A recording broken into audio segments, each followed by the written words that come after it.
एक आदमी था, उसकी पत्नी बहुत अच्छी थी, उसकी बहुत बड़ी फैक्ट्री थी। अचानक उसकी फैक्ट्री में आग लग गई, बहुत नुकसान हुआ। मतलब ये समझो कि वो बर्बाद हो गया। अब सब कुछ खत्म था, घर भी रहने को नहीं था, जो था वो भी गिरवी था। जब फैक्ट्री में आग लगी, सब बर्बाद हुआ, बैंकों की किस्त जा ना पाई, तो बैंक ने उस घर को भी कब्जा कर लिया, ले लिया। दोनों पति पत्नी किराए के घर में आ गए। अच्छा खासा जीवन था, बड़ी लग्जरी जिंदगी थी, पर समय बदलते देर कहां लगती है। उसकी पत्नी और पति दोनों बेचारे किराए के घर में आ गए और पत्नी ने अपने पति से कहा, सुनो, मेरे पास कुछ मेरे आभूषण हैं, मेरा हार, मेरे कान के झुमके, आप वो ले जाओ, उसे बेचकर अपना फिर से कोई काम स्टार्ट करो। पति ने कहा कि नहीं, मैं तुम्हारे जेवर नहीं बेचना चाहता, पर जिद करी पत्नी ने, नहीं आप काम शुरू करो, फिर खड़े होइए, घबराइए मत। उसकी पत्नी ने उसे मोटिवेट किया, बहुत अच्छा एक पत्नी धर्म निभाया। देखो पत्नियां कितना अच्छा काम कर सकती हैं, अपने पति को मोटिवेट कर सकती हैं, अपने पति को गलत राह से लाकर के सही राह में चला सकती हैं, यदि पत्नी समझदार है तो। एक पत्नी से अच्छा मित्र नहीं हो सकता, याद रखिएगा। पत्नी सबसे अच्छी क्या होती है? पति की मित्र होती है, दोस्त होती है। एक पति से अच्छा दोस्त नहीं हो सकता, एक पत्नी से अच्छा दोस्त नहीं हो सकता, एक पत्नी से अच्छा आपका शुभ चिंतक नहीं हो सकता। मां के बाद यदि आपका शुभ चिंतक कोई है तो आपकी पत्नी है। उस पत्नी ने, बेचारी ने अपने सारे आभूषण पति को दिए, जबकि पत्नियां अपने आभूषणों को बहुत प्यार करती हैं, वो अपने पति को भी हाथ नहीं लगाने देती आभूषणों में। लेकिन उस स्त्री ने अपने सारे आभूषण बेच दिए और पति को पैसा दिया कि ये लो आप पैसा, आप अपना काम स्टार्ट करो। उसके पति ने फिर जो फैक्ट्री में नुकसान हुआ, अब उसे फिर छोटे रूप से शुरू किया। अनुभव तो था ही काम का, छोटे रूप से स्टार्ट किया, करते करते करते वो बहुत बड़ा उद्योगपति हो गया। फिर करोड़ों की संपत्ति उसने जोड़ी, फिर बड़ा कारोबार, जितना नुकसान हुआ उससे कई गुना अब उसे प्रॉफिट हो गया। बहुत समय बीत गया। एक दिन उसने क्या देखा कि उसके जो स्टाफ है, काम करने वाले लोग, कार्यकर्ता, एक लड़की, एक सुंदर सी लड़की इंटरव्यू देने आई और वो इंटरव्यू दे करके पास हो गई। अब वो लड़की वहां पे उस फैक्ट्री के मालिक के आसपास वो लड़की रहने लग गई, काम करती। वो काम धाम तो कुछ करती नहीं, बस अपने उस फैक्ट्री के मालिक को घूरती रहती। वो आई ही थी एक अलग उद्देश्य से। आपको पता है आजकल मार्केट में इन चीजों से बचना चाहिए। आजकल लूटने का, आपको बर्बाद करने का षड्यंत्र बहुत बड़ा हो सकता है, आपकी समझ से परे हो सकता है। अब वो आदमी जो था फैक्ट्री का मालिक, जो बढ़िया कमा खा रहा था, खुश था, 100-200 लोगों की दाल रोटी उसकी फैक्ट्री से चल रही थी, सब चल रहा था ठीक। तभी वो लड़की उसके यहाँ काम में आई और बस, बहुत सुंदर तो थी ही वो दिन भर उसी को देखती, और पुरुष वो आदमी भी उसमें धीरे धीरे आकर्षित होने लगा। एक दिन ऐसा आया, दोनों कॉफी में चले गए, अर्थात कॉफी पी रहे हैं, साथ में चाय पी रहे हैं, साथ में रहने लग गए। ऐसा करते करते वो लड़की इतने करीब आ गई उस फैक्ट्री के मालिक के उस लड़की ने कहा कि अब अपन शादी कर लेते हैं। दोनों में बड़ा, आज की भाषा में प्यार व्यार हो गया, इलू इलू हो गया दोनों का। दोनों साथ में रहने लग गए। उसके पति ने, मतलब वो फैक्ट्री के मालिक ने बोला कि मैं तुमसे शादी नहीं कर सकता क्योंकि मेरी पत्नी ऑलरेडी है, मैं शादीशुदा हूं। उसने कहा कोई फर्क नहीं पड़ता, तुम अपनी पत्नी को तलाक दे दो। अब इस लड़के ने इस तरह से चंगुल में फंसा लिया कि इसने बोला कि शादी कर लो। इसने भी बोला ठीक है, आज मैं अपनी पत्नी से बोलूंगा कि मैं तुम्हें तलाक देना चाहता हूं। जबकि कोई लड़ाई नहीं, कोई झगड़ा नहीं, पत्नी तो अच्छी थी। अच्छा, एक दिन पत्नी के पेट में दर्द हुआ। संयोग देखिएगा कि जिस दिन पति ये कहने वाला था कि मैं तुम्हें तलाक देना चाहता हूं, उसी दिन पत्नी के पेट में दर्द हुआ। तो वो बगल के डॉक्टर के पास दिखाने चली गई और जब वहां पर चेकअप हुआ उसका, तो डॉक्टर ने बताया कि आपको तो ब्लड कैंसर है। उस स्त्री को क्या निकला? कैंसर। डॉक्टर ने बताया कि 7 दिन बाद आपकी मृत्यु हो जाएगी, इसका कोई इलाज नहीं है। अब वो बेचारी पत्नी, उसका एक छोटा बच्चा भी था, वो घर आई। अब सोचिए, जैसे ये पता लग जाए कि मुझे 7 दिन में मरना है, वो बेचारी अब पति का इंतजार कर रही थी कि आज पति आए और मैं बताऊं कि अब मैं 7 दिन की हूं। आप अपने लिए कोई एक नया जीवन साथी ढूंढ लीजिएगा। वो पत्नी ये चाहती थी कि मेरा पति मेरे बाद परेशान ना हो, मेरा बच्चा छोटा हो है, इसके लिए कोई परवरिश करने वाली एक माँ तो चाहिए इसे। अब तो मैं मर ही जाऊंगी। वो बेचारी अपने पति का इंतजार कर रही थी कि तभी पति आया गुस्से में। और चूंकि उस पति को तो उसने पाठ पढ़ा ही रखा था कि तुम्हें आज ये बोलना है कि तलाक देना चाहता हूं। पति आया। रोज तो अपना जूता जब उतारता था तो पत्नी आती थी, पत्नी अपने हाथ से उसके जूते मोजे उतारती, अपने हाथ से पानी देती, उसका बैग लेती। रोज की तरह पत्नी आई, पर आज उसने गुस्से में अलग जाकर बैठ गए और बोला, सुनो, अब हम तुम्हें तलाक देना चाहते हैं। पत्नी कुछ कहना चाहती थी कि मुझे कैंसर है, मैं मरने वाली हूं। तभी पति ने कह दिया कि मैं तुम्हें तलाक देना चाहता हूं। पत्नी ने बहुत समझदारी का परिचय दिया और पत्नी ने पति से अपना हाल कुछ भी नहीं कहा। अब वो चिड़चिड़ाने लग गया, गुस्से में आ गया, क्योंकि उसका मन कहीं और लग चुका था। पत्नी ने कुछ जवाब नहीं दिया।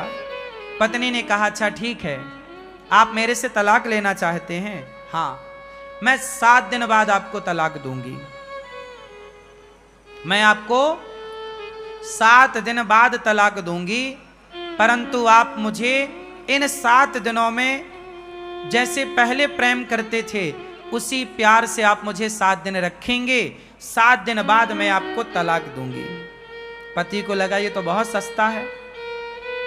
उसे तो लगा ये कोई अपना हिस्सा मांगेगी, पैसा मांगेगी, प्रॉपर्टी मांगेगी, पर उसने तो कुछ भी नहीं। उसने कहा मुझे कुछ नहीं चाहिए, केवल आप मुझे 7 दिन खूब प्यार कीजिए, रोज अपने पास बिठाइए, मेरे पास आकर बैठिए, मेरे साथ खाइए, नाश्ता मेरे संग कीजिए, भोजन मेरे साथ कीजिए, रात्रि को प्रेम पूर्वक हम दोनों पार्क में घूमेंगे और आप हमारे साथ रहेंगे। आप हमारे लिए वैसी ही बातें करेंगे 7 दिन जैसे शादी के बाद आप हमसे करते थे।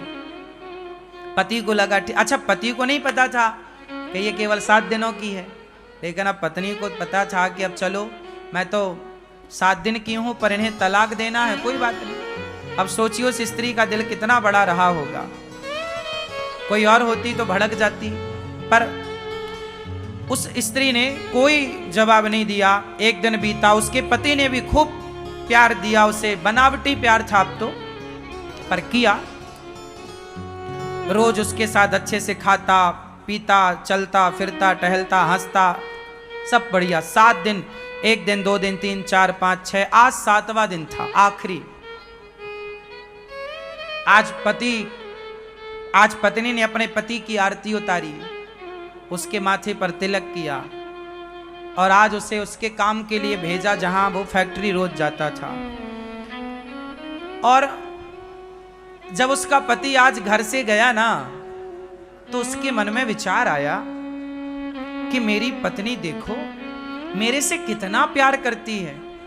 मैंने कहा कि मुझे तलाक चाहिए, तो उसने मेरे खातिर कि यदि मैं खुश हूं तो मेरी खुशी के लिए वो तलाक भी देने को तैयार हो गई। अब बताइए इससे बड़ा प्रेम क्या होगा। यदि पति तलाक चाहता है तो पति की प्रसन्नता के लिए वो तलाक देने को तैयार है। वो मेरे लिए, मैंने तलाक का बोला फिर भी वो मेरे से प्यार करती है। और ये जो लड़की मुझे मिली है ये तो मेरी दौलत की भूखी है। मेरी पत्नी ने तो अपने जेवर बेचकर मेरा ये कारोबार खड़ा किया। मेरी पत्नी मेरे सुख में मेरे दुख में सदा रही है। आज मेरी पत्नी ने कितना साथ दिया आज तक, और मैं किसी एक लड़की एक स्त्री के चक्कर में आकर एक सुंदर पत्नी का, एक पतिव्रता नारी का मैं त्याग कर रहा हूं। लो भैया, अचानक भगवत कृपा देखो, उस आदमी का हृदय परिवर्तन हो गया बिना कुछ के। याद रखिएगा, ईश्वर न्याय करते हैं, ईश्वर न्याय करते हैं। उसका हृदय बदल गया और वो आज सारा काम छोड़कर ऑफिस का दिन को ही भागा घर की ओर के मैं अपनी पत्नी से माफी मांगूंगा, सॉरी बोलूंगा कि मैं तो जो तलाक का बोला मैं मजाक कर रहा था। उस लड़की को उसने अपने दफ्तर से हटाया, काम से निकाला। उसके चक्कर में उसने कहा कि मेरी पत्नी के गालों में झुर्रियां पड़ गई हैं। ये लड़की जो मुझे मिली है ये बड़ी सुंदर है, मैं इस सुंदरता के कारण इस पे मर रहा था, जबकि मेरी पत्नी ने मेरा कितना साथ दिया। संसार की चमक दमक सुंदरता पे नहीं लट्टू होना चाहिए। आपकी पत्नी आपकी जीवन संगनी है, उसे छोड़कर पराई स्त्री के बारे में सोचना पाप है। चमड़ी का मोह, चमड़ी से इतना प्यार ना करना, चमड़ी कितने गुलाम ना हो जाना कि आप उस चमड़ी के चक्कर में सारे गलत काम करने लग जाओ। वो आदमी फैक्ट्री का मालिक दौड़ा दौड़ा घर गया। जैसे ही घर पहुंचा तो दरवाजा खोले थे। घर के अंदर प्रवेश किया, आवाज लगाया उसने अपनी पत्नी को, पर पत्नी ने कहीं से कोई रिस्पांस नहीं दिया, कोई आवाज नहीं आई लौटकर। वो सोचा रसोई में होगी, रसोई में पत्नी नहीं, यहां होगी वहां होगी, सारी जगह देखा, उसकी पत्नी थी ही नहीं।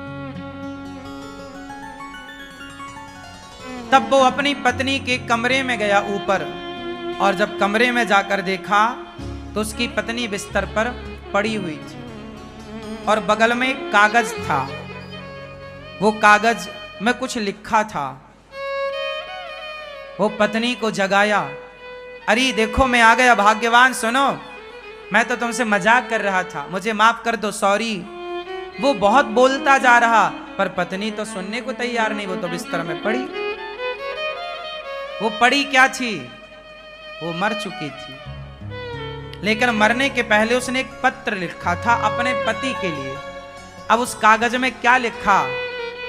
अब ये पति उस कागज तक पहुंचा और पढ़ने लगा, और जब पढ़ा तो उसमें पत्नी ने लिखा था, मेरे पति परमेश्वर, मैं भगवान से प्रार्थना करती हूं कि हर जन्म में मुझे आप जैसा पति मिले। मेरे पति परमेश्वर, आप जैसा पति पाकर मैं बहुत खुश हूं। मुझे आपसे और भगवान से कोई शिकायत नहीं है। आपकी खुशी थी, आप मेरे से तलाक चाह रहे थे, मैं चाहती तो आपको तलाक उसी दिन देती, लेकिन जब आप तलाक लेते मेरे से तो जो हमारा छोटा सा बालक है, बच्चा है, जब वो ये देखता कि मेरे पिताजी मेरी माँ से तलाक लेना चाहते हैं तो मेरे बच्चे के संस्कार बिगड़ते और मेरा बालक बड़ा होकर वो आपका शत्रु बन जाता कि मेरे पिता ने मेरी माँ को छोड़ा था। तो कहीं मेरे बच्चे के अंदर आपके प्रति कोई शत्रु भाव पैदा ना हो जाए, इसलिए मैंने आपको तलाक नहीं दिया। जिस दिन आपने मुझे तलाक का बोला उसी दिन मैं डॉक्टर के यहाँ गई थी। उसने मुझे चेकअप करके बताया कि मुझे ब्लड कैंसर था, मैं 7 दिन बाद मरने ही वाली थी। मुझे लगा कोई बात नहीं, आपको भी तलाक चाहिए, तो मैंने सोचा कि 7 दिन बाद तलाक दूंगी, 7 दिन बाद तो मैं सदा के लिए चली जाऊंगी।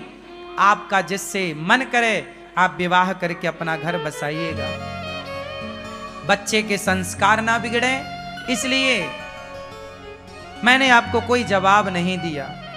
क्योंकि हमारे बच्चे जब हमें आपस में लड़ता झगड़ता देखेंगे तो बच्चों के संस्कार बिगड़ते हैं। मैं नहीं चाहती कि मेरे बच्चे के संस्कार बिगड़े। बस अब मैं कैंसर की मरीज थी, 7 दिन पूरे हो गए, मैं जा रही हूं, अब आप अपना घर बसाइएगा, आप खुश रहिएगा, ऐसा लिखकर वो बेचारी सदा सदा के लिए चली गई।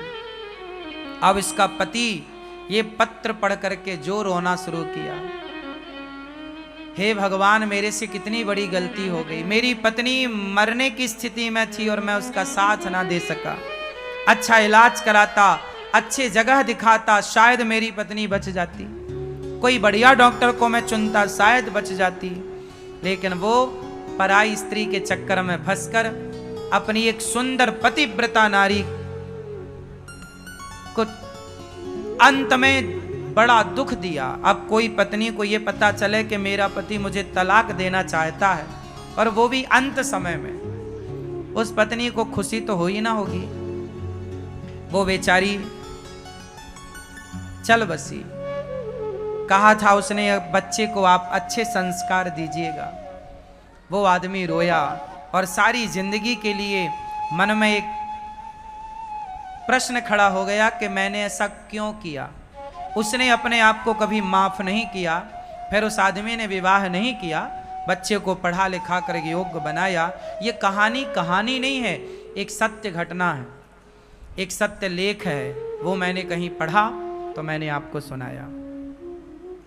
आपकी पत्नी के साथ कभी ऐसा ना हो, आपके साथ कभी ऐसा ना हो। संसार की चमक दमक देखकर अपने परिवार को ना छोड़ना। संसार बहुत अच्छा है, लेकिन आपका परिवार संसार से बहुत अच्छा है।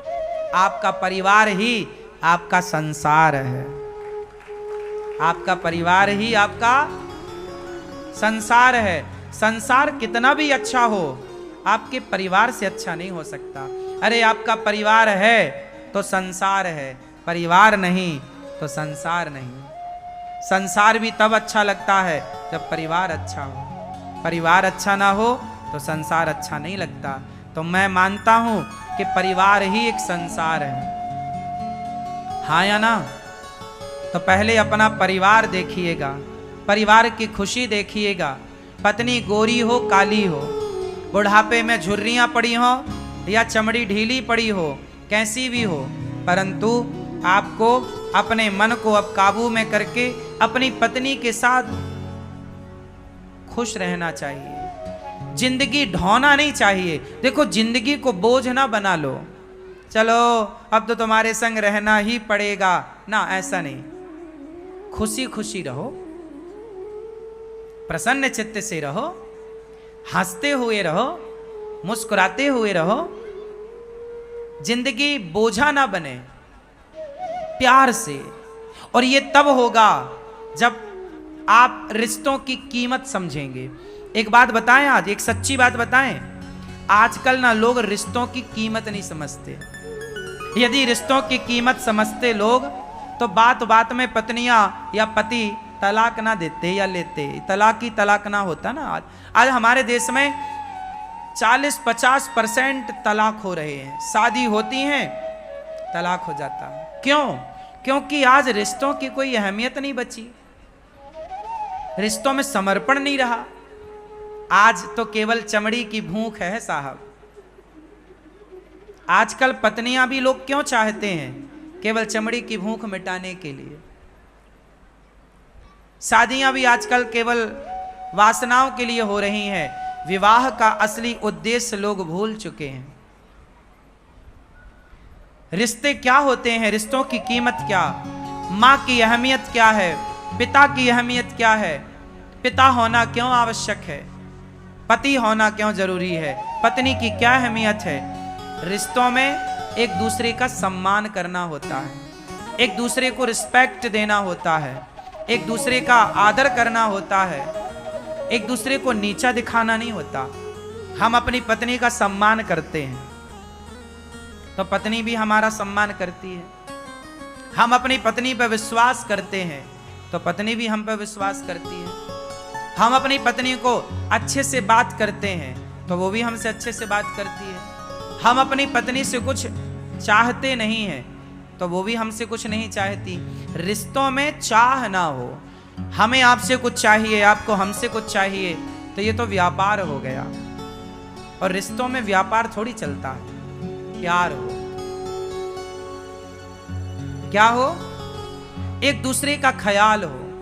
हम आपका ख्याल रखें, आप हमारा ख्याल रखें। सोचिए, रिश्ते इतने महत्वपूर्ण हैं कि भगवान भी आते हैं संसार में तो रिश्तों में रहते हैं। हाँ या ना? भगवान राम आए, भगवान कृष्ण आए तो वो भी रिश्तों में रहे। हाँ या ना? राम की 3 माँ हैं, 3 माँ में एक सौतेली माँ ने बोला कि राम तुम वनवास जाओ, मेरा बेटा राजा बनेगा। तो राम अपने रिश्तों को इस तरह निभाते हैं कि माँ भले सौतेली माँ हो पर है तो माँ, उस सौतेली का भी आदर किया और माँ के कहने से वनवास चल पड़े। कौन बेटा जाएगा सौतेली माँ के कहने से वनवास? ये रिश्तों का सम्मान ही तो किया राम ने। माँ की बात तो मानी।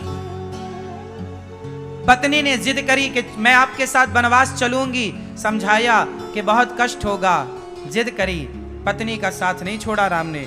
जंगल गए तो पत्नी को साथ लेकर गए। पत्नी आपकी जिम्मेदारी है, याद रखिए, जितने पुरुष बैठे हैं ध्यान से सुने, आपकी पत्नी आपकी जिम्मेदारी है। आपकी पत्नी आपके पिता और आपकी माँ की जिम्मेदारी नहीं है, आपकी जिम्मेदारी है। जहां आप रहिए वहां अपने पत्नी को रखिए और जहां मां रहे वहां आप रहिए, जहां पिता रहे वहां आप रहिए। पर राम माता पिता को संग नहीं ले जा सकते थे तो नहीं ले गए, पत्नी को ले जा सकते थे, पत्नी को ले गए। राम पत्नी को लेकर गए और पत्नी को एक रावण नाम का दुष्ट व्यक्ति चुरा कर ले गया। तो अपनी पत्नी के लिए राम ने जंगल में एक सेना तैयार कर ली, बिना खंबे का सेतु बना लिया। किसके लिए? बोलो। राम की शत्रुता रावण से नहीं थी। राम रावण को शत्रु नहीं मानते थे। राम ने रावण को इसलिए नहीं मारा कि तुमने मेरी पत्नी का अपहरण कर लिया। राम ने रावण को इसलिए मारा कि रावण भक्तों पर अत्याचार करता था। साथ ही रावण ने वो काम किया जो उसे नहीं करना चाहिए। कौन सा काम? एक स्त्री को उसकी मर्जी के खिलाफ उसके साथ व्यवहार करना, यह राम को मंजूर नहीं था। अपनी पत्नी को सम्मान के साथ वापस लाए राम, रावण को मारकर। नारी के लिए, अपनी पत्नी के लिए रावण जैसी ताकत से लड़ना पड़ा तो राम जी लड़े हैं। किसके लिए? पत्नी के लिए। राम की 2 जिम्मेदारी थी, एक पत्नी और एक भक्त। भक्त विभीषण को लात मार के निकाला रावण ने, राम ने नाश कर दिया। इसलिए पत्नी का आदर करिए। पत्नी आपकी जिम्मेदारी है, माता पिता हमारी जिम्मेदारी है। एक पुरुष की जिम्मेदारी, लोग कहते हैं स्त्रियों की जिम्मेदारी ज्यादा होती है, माँ का पक्ष ससुराल पक्ष। हाँ, बात सही है, स्त्रियों की जिम्मेदारी ज्यादा है, पर स्त्रियों से भी ज्यादा यदि माने तो पुरुष की जिम्मेदारी है। क्यों?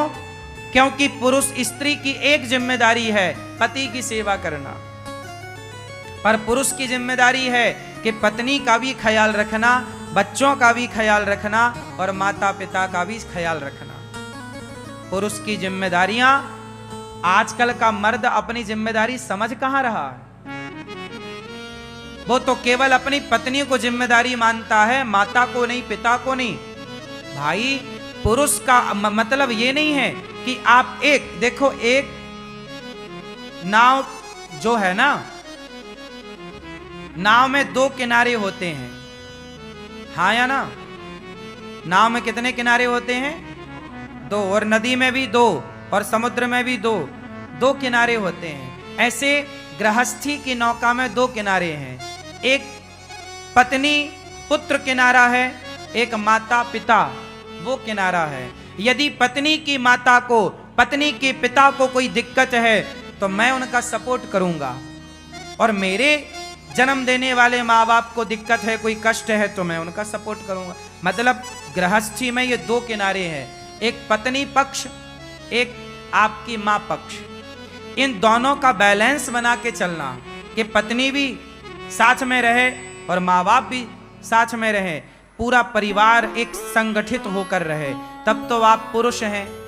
और आपने यदि एक को चुना, एक को छोड़ दिया, माँ बाप को छोड़ दिया या पत्नी को छोड़ दिया, अच्छे नहीं है फिर आप।